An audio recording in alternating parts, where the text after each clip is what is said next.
Hello বন্ধুরা, এজির ব্লগসে অনেক স্বাগত জানিয়ে শুরু করছি আজকের রেসিপি হলো কলমির শাক।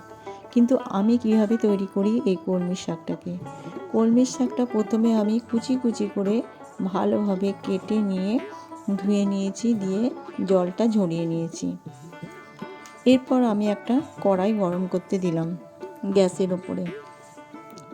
কড়াইয়ের মধ্যে দিয়ে দিলাম অল্প পরিমাণে তেল। এই তেলটাকেও একটু গরম করতে দেব, বেশ ভালো মতো গরম হবে। তেল দেওয়া হয়ে গেছে। এরপর দিয়ে দেবো এতে একটু পাঁচফোড়ন।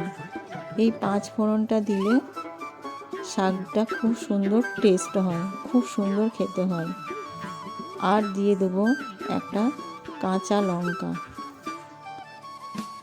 লঙ্কা দিলে খুব সুন্দর খেতে লাগে, তবে শুকনো লঙ্কা দিলে আরও বেশি ভালো লাগে। এরপর দিয়ে দিলাম আমি শাকটা ভালো করে আমি নেড়ে নেব। এখন কিন্তু আমি কোনো রকম নুন বা হলুদ কিছু দিইনি। এটাকে প্রথমে আমি জলটা মেরে নেব। এইভাবে তৈরি করলে শাকটা খেতে টেস্ট পুরো অন্যরকম হয় আর খুব ভালো লাগে। এরপর দিয়ে দেবো আমি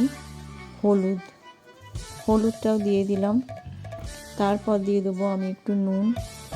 এরপর ভালো করে নেড়ে বেশ শুকনো শুকনো করে ফেলবো। ভিডিওটি যদি একটু ভালো লাগে বন্ধুদের, তাহলে সাবস্ক্রাইব করে দিয়ে লাইক করে দিয়ে আমার পাশে থাকবে। যারা এখনও সাবস্ক্রাইব করনি তারা আমার চ্যানেলটিকে সাবস্ক্রাইব করে দিও। আমার শাকটা প্রায় হয়ে গেছে, ভাজা খুব সুন্দর, তোমরা দেখতেই পাচ্ছ। এইভাবে তোমরা বাড়িতে একবার রান্না করে দেখবে, খুব সুন্দর খেতে লাগে। গরম গরম ভাতের প্রথম পাতে খুব সুন্দর একটা, খুব চটজলদি রান্না। আর এটা ভাতের প্রথমে দিলে বেশ ভালোই লাগে। তারপর তো নানান ধরনের তরকারি আছে। যাই হোক, ভিডিওটি ভালো লাগলে একটা লাইক করে দিও। ফিরে আসছি আমি আবার একটা নতুন ভিডিও নিয়ে। ততক্ষণের জন্য তোমরা সকলে ভালো থেকো, সুস্থ থেকো।